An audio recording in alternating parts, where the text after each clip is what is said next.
Avant le début de cette 17e journée, le Sporting a 6 points de retard sur Toulon, à 4 points de retard sur Kingersheim, et Kingersheim qui reçoit Toulouse en même temps. Début du match également à 16h30. Bienvenue à celles et ceux qui nous rejoignent.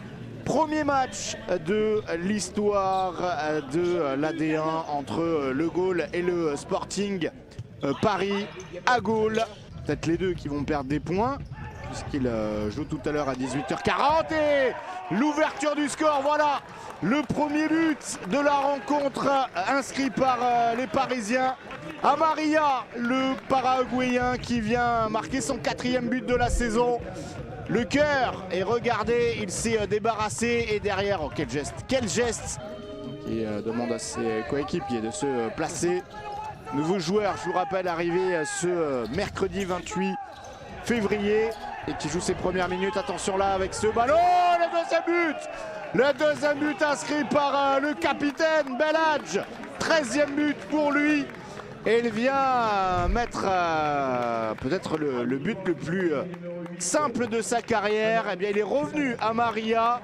Et finalement, là, cette fois-ci, Belhadj qui ne cadre pas sa tentative. Bah, c'est dommage, c'est extrêmement dommage pour le Sporting qui aurait tué tout suspense là.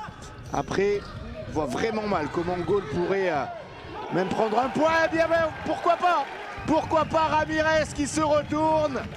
Il reste un peu moins de 10 minutes de jeu et donc Laval qui va s'imposer. Attention! Oh, l'égalisation! L'égalisation de Gaulle de la part de Lassane Asnam, son 3e but de la saison. Il a parfaitement éliminé Lyon de Freitas. Regardez, très bonne anticipation. Je vous disais, le Sporting n'est pas encore guéri. Frappe où de Freitas l'a semblé un petit peu battu. Et but! Alors on n'a pas vu parce qu'il y avait un problème de ralenti. Impossible de vous dire qui a marqué. Et en tout cas, le 3e but. Alors là, on va mieux le revoir avec ce ballon remis en retrait, non, et toujours pas. Amaria, Jefferson, ça a failli passer. Attention le contre, et peut-être le 4e but de Gaulle. Le 4e but de Gaulle inscrit par le capitaine Ahmed Kadi, son 4e but de la saison. Et Gaulle est en train de totalement renverser cette rencontre. Gaulle qui était mené 2-0. Gaulle qui mène désormais 4 buts à 2. Et Camano qui va peut-être s'entrer en retrait. C'était à destination d'Amaria. Récupération du Sporting. Et finalement le dégagement d'Ahmed Kadi et le but. Oh, c'est fou, c'est vraiment fou ce qui se passe ici. Le 5e but de Gaulle. Le doublé pour le capitaine du Gaulle FC avec de Freitas, vous le voyez, hein, qui est dans le camp de Gaulle.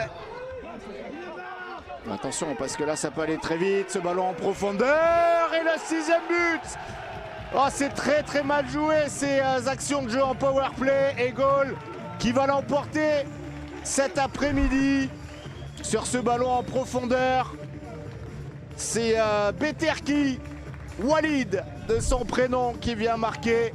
Gaulle face à l'équipe de Toulouse qui jouera ce soir à 21h. Encore une fois Dupéré, le 3e but. Le doublé pour Amaria, l'international paraguayen qui réduit un petit peu l'écart. On revoit, il était au départ de l'action. Dupéré cette fois-ci qui s'incline. Et la grosse accélération de la part de Ben Cherif. Ballon contré, la dernière occasion du match. Elle sera pour le Sporting. Et il n'y aura pas de but puisque il y avait déjà le coup de sifflet et l'équipe de Gaulle. Incroyable match de la part des hommes de Nicolas Carilaos qui était mené 2-0. Regardez Amaria Belhadj. Juste avant la pause, Ramirez a marqué, puis Asnam, Ben Cherif, doublé d'Ahmed Kadi et un but de Walid Beterki.